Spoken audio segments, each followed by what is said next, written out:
Who's the dumbest person you've ever met? I thought I could handle medical school until I got paired with Kaylee for our anatomy project. The professor randomly assigned partners, and she immediately turned to me with this huge grin. Perfect. I hate medical stuff, so you can just do everything and I'll add my name later. I couldn't believe what I was hearing since we're literally studying to become doctors. I told her we needed to work together equally, but she started laughing like I'd said something hilarious. My dad owns half the hospitals in this city, and my uncle runs the medical board, so I don't need to actually learn any of this boring anatomy crap to become a doctor. Then she dropped the most insane line I've ever heard. Look, you clearly need good grades to get anywhere, but I already have my residency guaranteed through family money, so just do all the work and we'll both get credit. I knew arguing was useless, so I came up with a devious plan instead. I smiled sweetly and told her I'd handle all the research if she did the actual lab work, and presented our findings to the medical professors. She practically bounced with excitement because she thought she was getting the easy job while I did all the hard studying. For 2 weeks, I created the most ridiculous fake medical report any doctor would instantly spot as complete nonsense. I drew detailed pictures of hearts with 7 chambers that pumped blood backwards, lungs sitting in people's stomachs instead of their chests, and brains that somehow worked faster than computers. Everything looked super professional with fancy medical terms and colorful charts that would trick someone who knew nothing about medicine. While she thought I was helping her, I was actually doing the real project separately and submitting it under just my name. The day before presentations, Kaylee texted me saying, "This research looks amazing and so professional. We're totally getting the best grade in the whole class." I texted back that everything was perfect,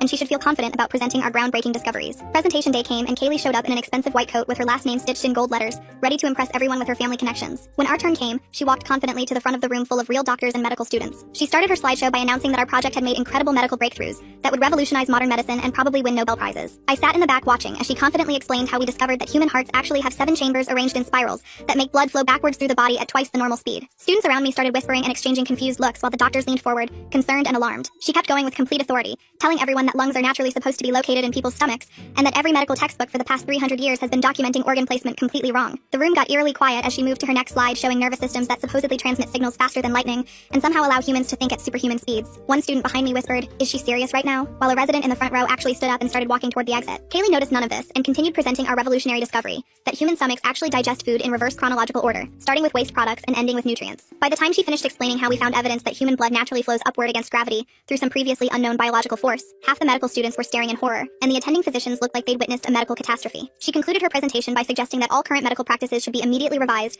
based on our groundbreaking anatomical findings. When she finished to complete silence, our professor slowly stood up and asked, "Can you explain exactly how you discovered these revolutionary findings?" Without hesitating for even a second, Kaylee pointed straight at me and said, "My partner did all the boring lab work and research. I just focused on making the presentation look good and professional." The professor's eyes locked onto me with this intense stare, so I raised my hand calmly and said, "Actually, sir, I submitted my own individual project yesterday online, and I have no idea what she just presented." Kaylee's face went completely white, and she started babbling frantically about how partnerships work and how I was supposed to help her succeed. The professor pulled out his phone, checked the online submissions, and announced that Kaylee was getting a 0 for academic fraud and presenting dangerous fake medical information. The medical school put her on immediate probation for ethics violations, and she ended up dropping out rather than face the disciplinary committee.